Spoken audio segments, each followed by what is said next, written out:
Bonjour à tous les taureaux, ascendant taureau, lune en taureau, bienvenue sur votre horoscope 2026, une année qui va être intense, marquante.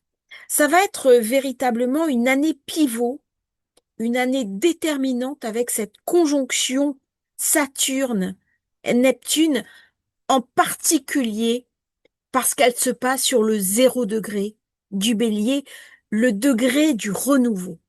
7 000 ans qu'on n'a pas eu cette configuration-là, autant dire que vivre 2026, quoi qu'il arrive, quoi qu'il se passe, c'est un cadeau, c'est un privilège, même si l'année ne va pas être simple, comme toutes les années où il est question de faire l'histoire.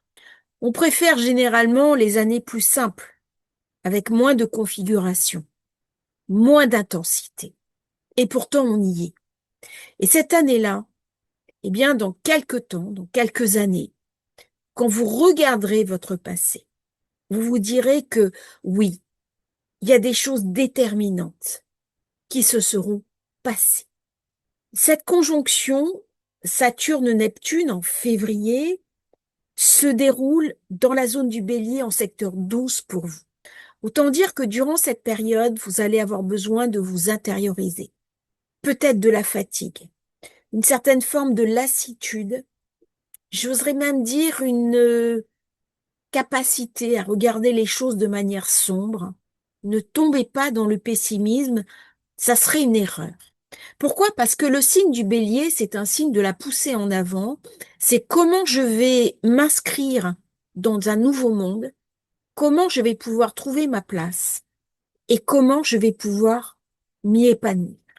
Uranus vous lâche, il passe dans le signe du Gémeaux, la zone 2, le 26 avril. Définitivement, vous allez enfin pouvoir souffler. Les couples vont commencer à se reformer. On va reparler à son voisin, aux personnes de notre entourage, et franchement, pour vous, ça va vous faire du bien. Vous avez eu un premier avant-goût l'année dernière, quand Uranus était déjà passé dans le Gémeaux, mais là, ça y est, c'est définitif. On va enfin pouvoir s'exprimer autrement. Alors, bien entendu, Uranus en 2 peut mettre sous tension les finances. Comment est-ce qu'on va gagner de l'argent?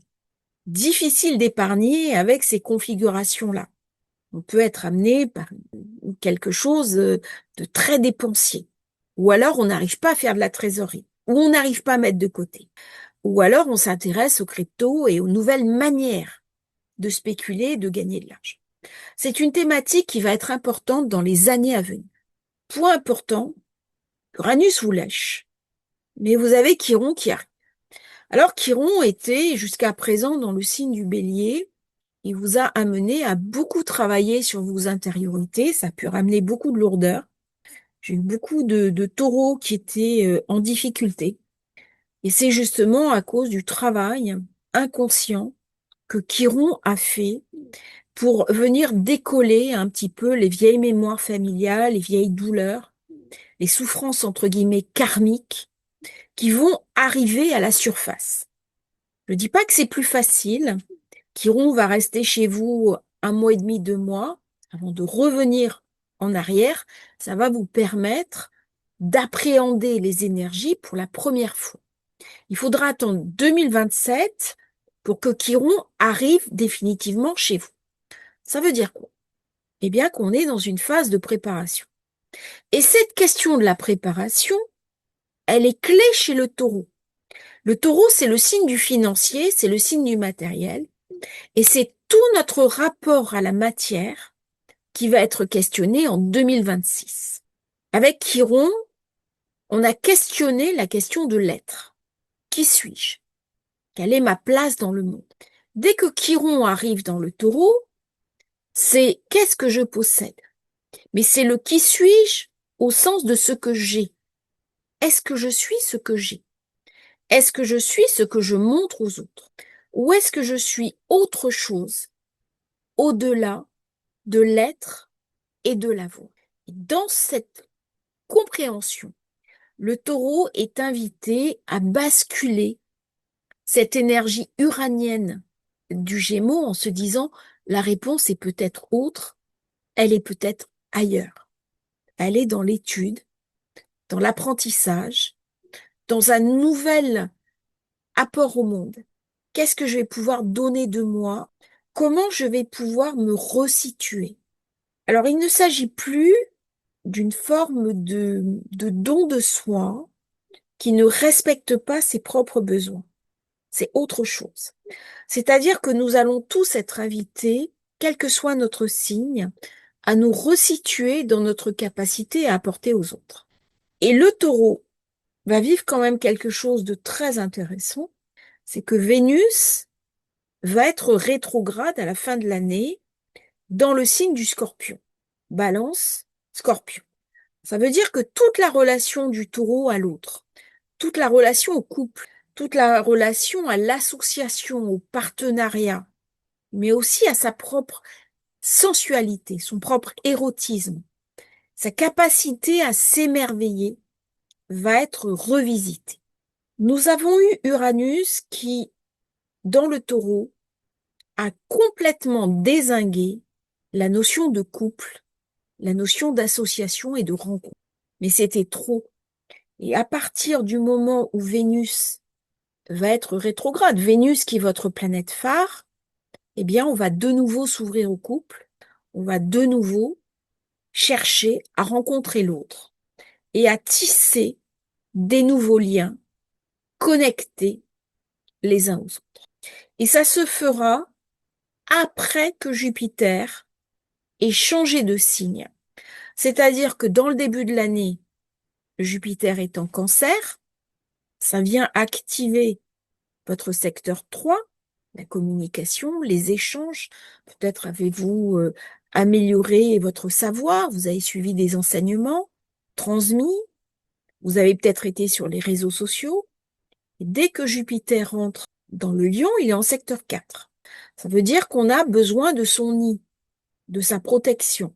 On peut déménager, on peut changer de maison, on peut rénover une maison, revendre une maison, hériter d'une maison, on peut travailler depuis chez soi, s'intéresser à la politique, faire de la politique, mais on peut aussi recréer le nid et décider de fonder une famille, avoir un enfant, créer une œuvre. Et avec ce Jupiter qui chez vous tombe en zone 4, eh bien, c'est le besoin de protection, le besoin d'être ensemble qui va être très important.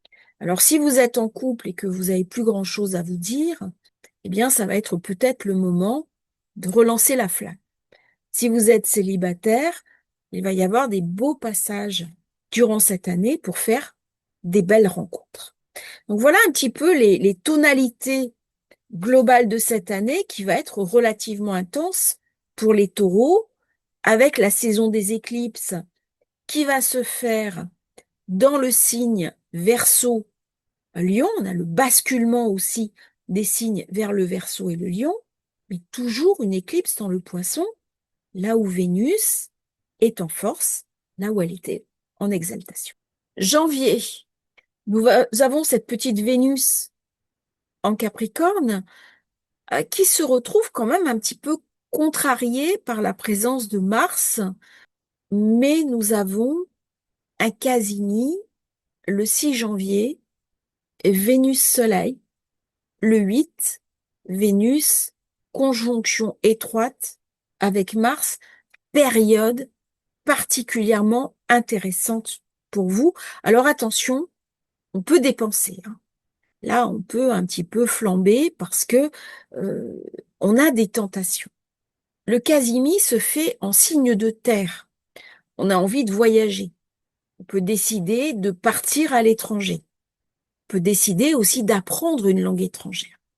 C'est une période début janvier pour poser les décisions importantes pour l'année.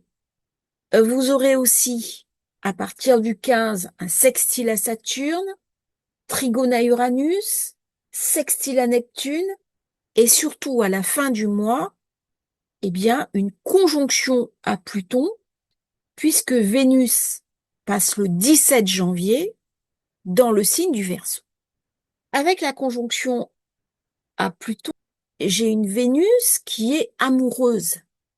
Elle va amener de la sensualité. Il y a la possibilité d'une rencontre. Il y a aussi la possibilité de guérir ce qui n'a pas été guéri précédemment. C'est une période très intense pour demander à la vie ce qui est vraiment important pour soi. Dans le signe du Verseau, on est dans la zone 10. C'est la zone du travail. C'est la zone de la réussite. Eh bien, c'est le moment de faire coller ses ambitions avec ses propres besoins. Comment je peux demander une augmentation? Comment je peux peut-être me mettre à mon compte? Bon, faisant attention quand même, parce qu'en 2026, il va y avoir beaucoup de tensions économiques. Mais là, c'est comme si on avait envie d'étendre ses ailes et de prendre une place que l'on ne s'est pas autorisée jusque précédemment.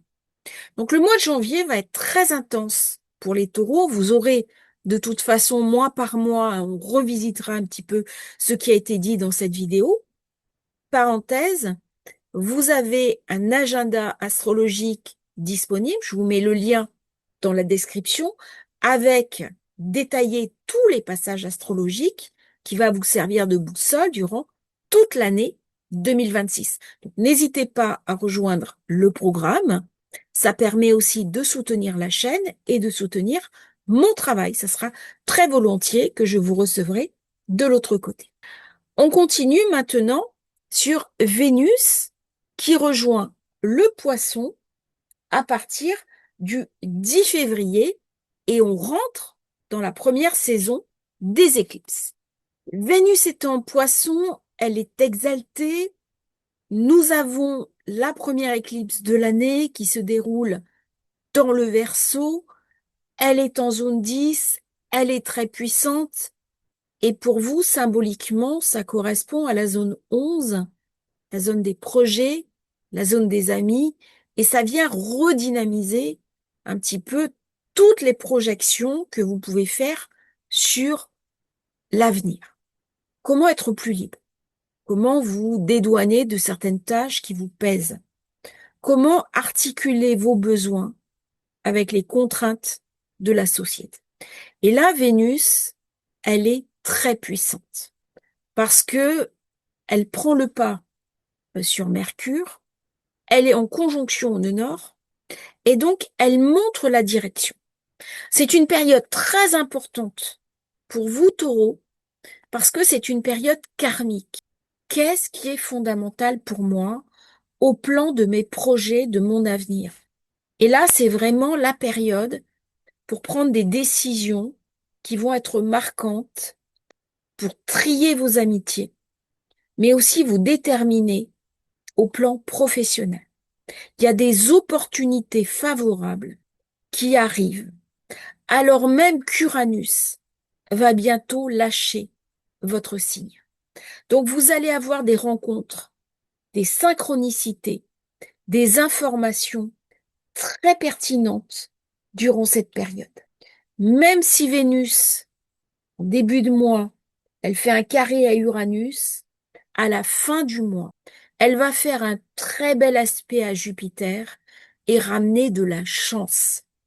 On est dans des opportunités financières.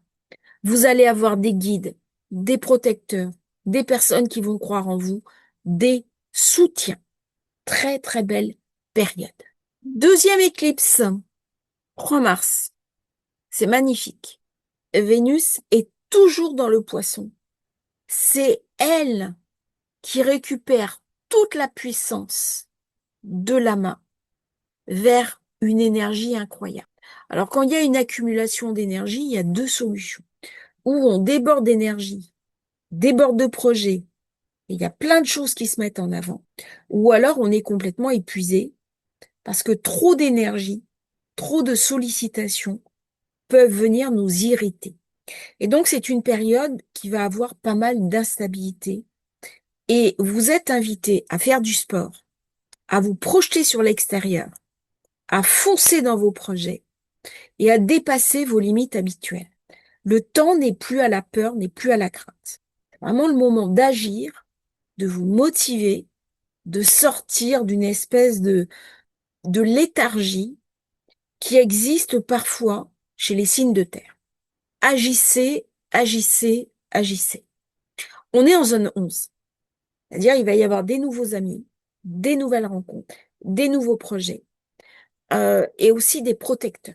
C'est une période extraordinaire pour lancer un certain nombre de choses. Très très bonne période. Le 6 mars, Vénus passe dans le Bélier. Elle va faire une conjonction à Neptune, un sextile à Pluton. Vous avez une période de chance jusqu'au 16 mars, et là, elle fera un carré à Jupiter. Ça veut dire qu'elle va trop dépenser. Elle profite de la vie, mais elle est dans l'inconscient. C'est-à-dire que c'est une période où on a besoin de compenser.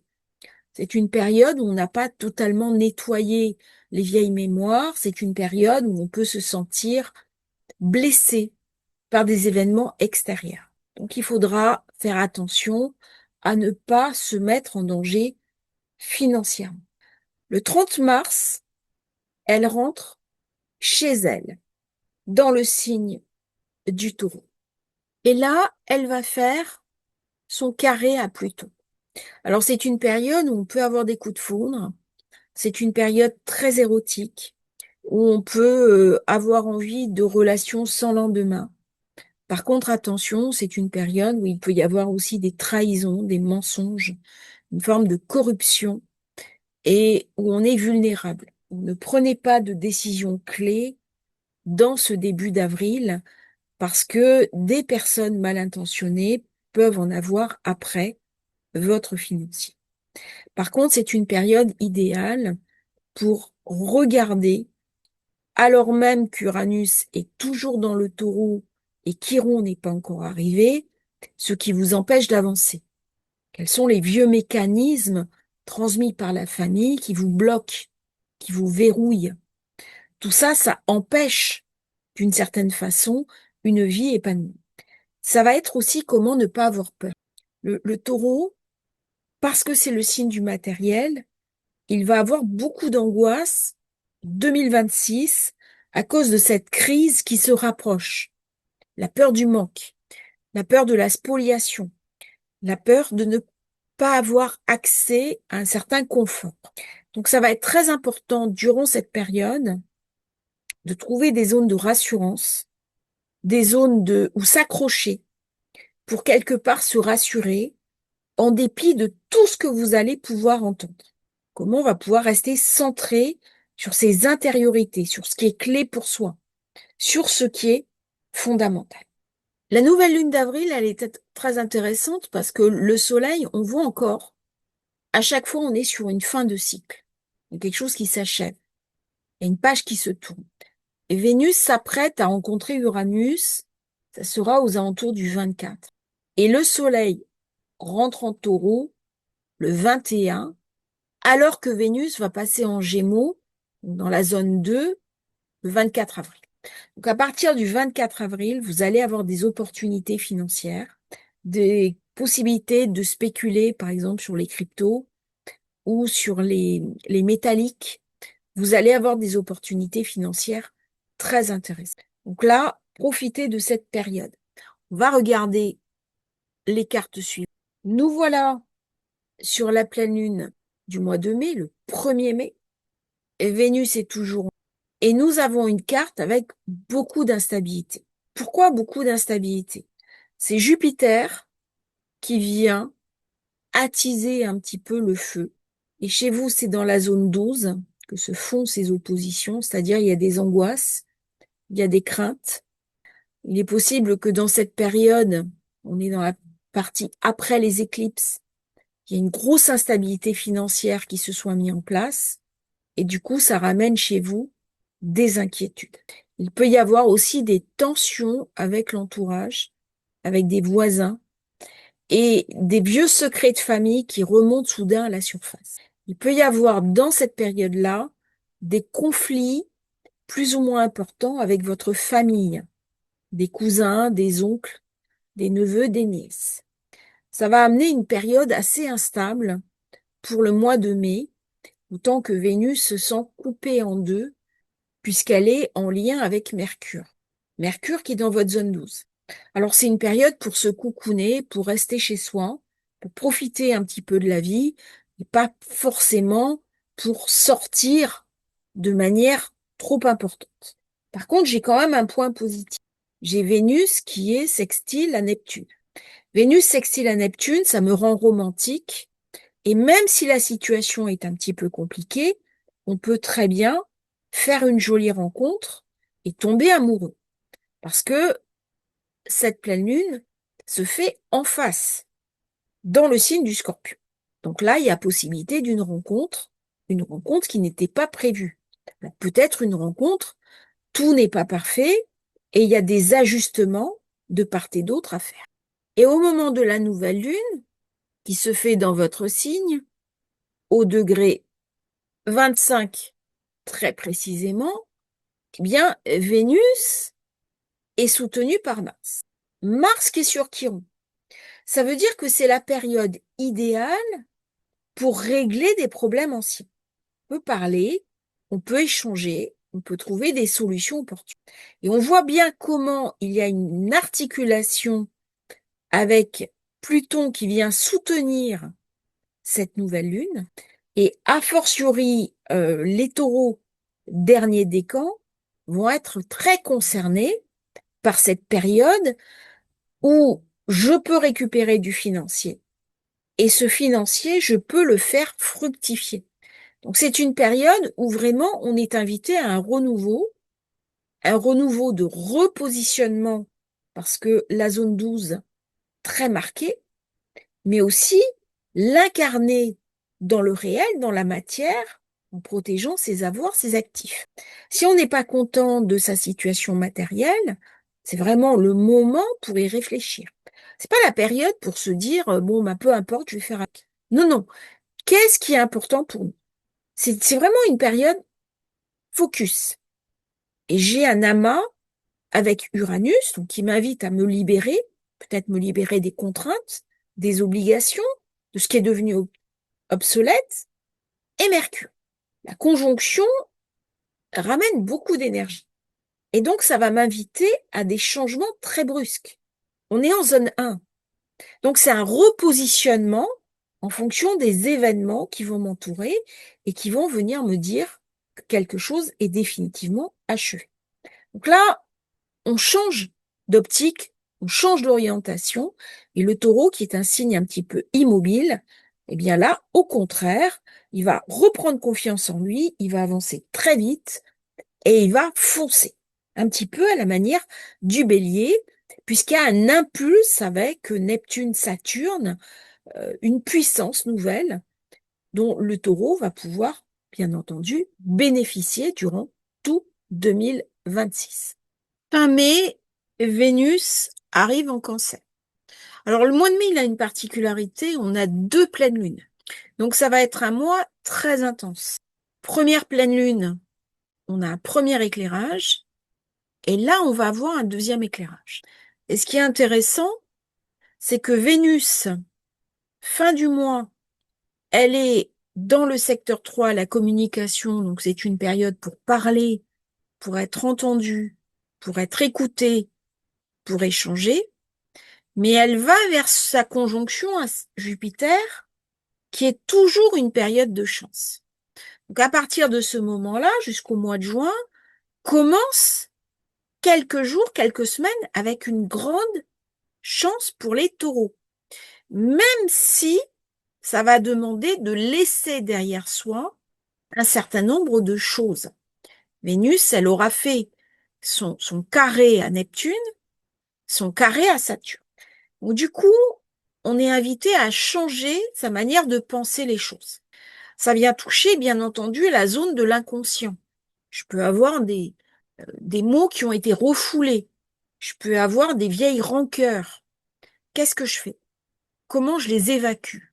Eh bien, c'est le moment pour nettoyer les écuries d'OGS et passer vraiment à autre chose, parce que dans le Cancer, Vénus m'invite à trouver une forme d'épanouissement, de bienveillance et aussi de sécurité. On est dans une année très insécure. Et là, On a vraiment une parenthèse qui est un cadeau dont on va pouvoir bénéficier. Le mois de juin, c'est un mois très particulier. Le 13 juin, elle rentre en Lion. Elle aura fait sa conjonction à Jupiter le 9 juin. Et si on regarde la nouvelle lune, c'est-à-dire un renouveau, le signe du Gémeaux, donc le signe où on peut planter des nouvelles graines au niveau du financier, j'ai un très bel alignement Mercure, Jupiter, Vénus. Ça veut dire que si je sais tirer la quintessence positive de cette période, je vais avoir des coups de chance financiers. Il y a quelque chose qui m'est montré. Il y a un repositionnement à avoir. Et c'est Vénus qui ouvre la porte du Lion en sachant que Jupiter va y passer dans quelque temps. Et nous avons Chiron qui se présente à la porte du Taureau. Donc il est sur le degré 29 du Bélier. On va déjà commencer à sentir ses influx. 13 juin, Vénus est en Lion. 15 juin, elle fait un sextile à Uranus. Donc elle me demande à penser différemment. Il y a un changement de compréhension. Il y a un besoin de se libérer. C'est-à-dire que même si on a des enfants, on va peut-être leur consacrer un peu moins de temps. On a besoin de temps pour soi, de temps pour intégrer toutes ces nouvelles énergies. Le piège sera d'être dans le toujours plus et de ne pas se concentrer sur ce qui est essentiel pour soi. Le 17 juin, et elle fait son trigone à Neptune. Ça me ramène de l'idéal. Ça me ramène des ouvertures, puisque je vais avoir un éclairage nouveau au niveau de mes rêves secrets. Je peux faire une rencontre qui correspond à mes attentes. Le 17 juin, elle fait son opposition à Pluton. Donc là, c'est le besoin de profondeur. C'est le besoin d'aller au bout des choses. C'est le besoin de mettre en place quelque chose d'essentiel, d'authentique. On va brûler ce qui n'a plus lieu d'être. Il y a un vrai changement de cap au niveau de la maison, au niveau du foyer. Alors on peut jeter des vieilles choses, des vieux bibelots, acheter du neuf, rénover, refaire. Parce que le 25 juin, elle fera son trigone à Saturne, le besoin de profondeur. Et ce jour-là, par contre, elle sera tournée vers quelque chose de positif, mais le monde sera dans une certaine forme de mensonge, puisque le Soleil sera carré à Neptune. Donc on peut se sentir complètement décalé durant cette période où on a des réponses positives, alors que les configurations présentes sont beaucoup plus difficiles pour les autres personnes. Juillet sera un mois d'attente. La Vénus arrive en Vierge le 9 juillet. Elle est toujours en suspens. Dans le signe éthéré, perfectionniste, engagé de la Vierge, elle attend quelque chose. C'est des mois pour profiter de l'été, c'est des mois pour se faire plaisir. À la fin du mois, Jupiter arrive en Lion. Ça va mettre l'accent sur le côté esthétique de notre vie, envie d'aller à des musées, voir des belles choses, des expositions. La beauté va commencer à revenir de manière collective. On a eu l'impression toutes ces années que l'art perdait sa quintessence pour être dans le figuratif, pour être dans le transgressif. Mais c'était plus un vecteur de beauté. Et nous savons à quel point le taureau est sensible à l'esthétique, à l'équilibre, à la beauté. Souvent, il y a un regard du taureau, qu'on retrouve d'ailleurs chez les personnes du scorpion, qui amène cette visibilité, cette importance euh, du regard. Au mois d'août, Vénus arrive dans le signe où elle est en leader, qui est le signe de la Balance. C'est très intéressant parce qu'on arrive à la deuxième saison des éclipses, 12 août, dans le signe du lion, ici, et Vénus, elle, dans la balance, permet un passage en douceur. On a vu chaque fois que Mars était en faiblesse dans la balance, il y avait des événements quand même difficiles qui se passaient. Bon, là, il fait un carré avec Vénus, donc ça va être un petit peu des périodes difficiles, des événements compliqués qui vont se passer au niveau collectif. À titre personnel, Vénus s'oppose à Neptune, elle s'oppose à Saturne.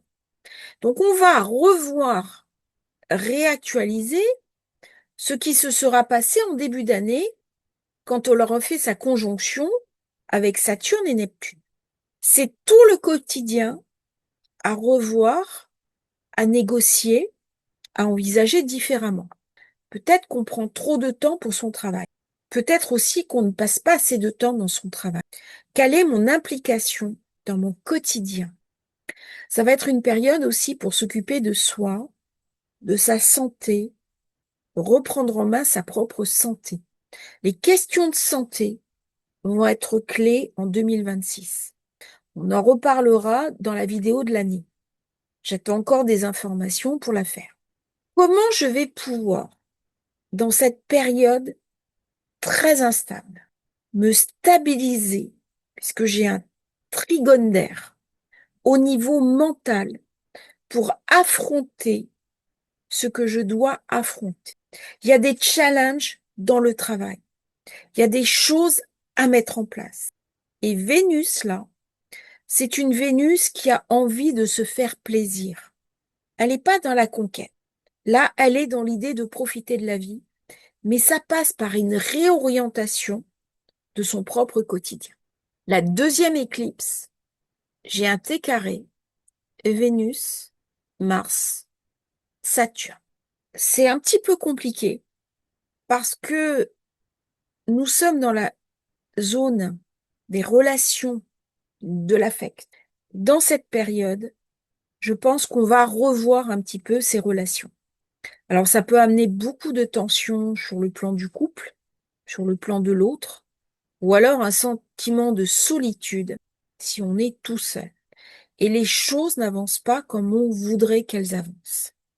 Si on regarde bien, j'ai deux T carrés qui s'articulent avec Uranus, Soleil, Mercure, Lune, et ça se fait dans le secteur 2 du Taureau. Donc c'est une période où il faudra faire très attention à vos engagements financiers, à ne pas monter des projets utopiques, parce que la Lune se trouve dans votre secteur 11 et le Soleil dans votre secteur 5. Si vous avez des enfants, eh bien peut-être que vous allez trop dépenser pour eux. Attention à ne pas rentrer dans une forme de surinvestissement et de trop dépenser par rapport à un projet beaucoup trop aléatoire dans cette période. En septembre, Vénus qui arrive en Scorpion, nous sommes sur la pleine lune de la Balance 26 septembre, ça met l'accent sur Vénus. Vénus qui a le pilier, le pivot. Mais attention, elle a fait un carré à Pluton, carré à Mars. Donc il y a quelque chose là qui est une revisite des fondamentaux. Elle est instable. Elle va bientôt devenir rétrograde. Elle est déjà en zone d'ombre. C'est une période pour vous, Taureau, savoir ce qui est essentiel pour vous au niveau du couple. Dès qu'elle va commencer sa rétro, c'est toute la question du couple qui va être reposée. Mais pas uniquement à titre personnel. Avec Uranus dans le Taureau, on a complètement abîmé l'idée du couple. Et là, avec ce quinconce à Uranus, on va bien être obligé de se reposer la question du désir, de l'authenticité du désir et de notre capacité à aller vers l'autre. Nouvelle lutte d'octobre, Vénus va faire sa conjonction à Mercure. Aucune des deux planètes n'a le lead. Par contre, Vénus est la plus forte. Ça veut dire que l'affect l'emporte sur la compréhension. C'est une période où le couple, la capacité à rencontrer l'autre est très importante. Pourquoi? Parce que elle domine cette nouvelle lune, elle en a la maîtrise sur la conjonction Soleil-Lune qui se situe pour vous en secteur 6. Ça veut dire qu'il y a des choses de votre quotidien à changer. Il y a des choses à modifier. On peut plus continuer comme ça. Et 2026 est une année qui va nous inviter, quelque part nous obliger au changement. Il y a quelque chose qui n'est plus possible, qui n'est plus réalisable. Et le 10 octobre, Vénus sera un rétrograde. Elle le sera depuis le 4 octobre. Ça veut dire que les questions de la relation, la question des partenariats vont être posées. On ne pourra plus simplement penser à soi. C'est vraiment une période d'ouverture aux autres, d'ouverture à l'autre, une période où on va pouvoir rencontrer, retomber amoureux, nourrir de nouvelles amours, de nouvelles amitiés, de nouvelles relations, de nouvelles solidarités. Et c'est ce qui va illuminer la fin de l'année avec cette Mercure rétro qui va venir me parler du renouveau du désir, ce désir qu'on a tellement occulté avec Uranus en taureau. Il y a quelque chose qui s'est érodé, qui s'est effrité. Et il y a une pulsion à remettre en avant, une pulsion de vie. Et c'est ça que Vénus va venir me raconter, à quel point je suis vivant et je suis invité à me sentir vivant. Et nous voilà le 26 octobre à la pleine lune du Taureau qui est magnifique.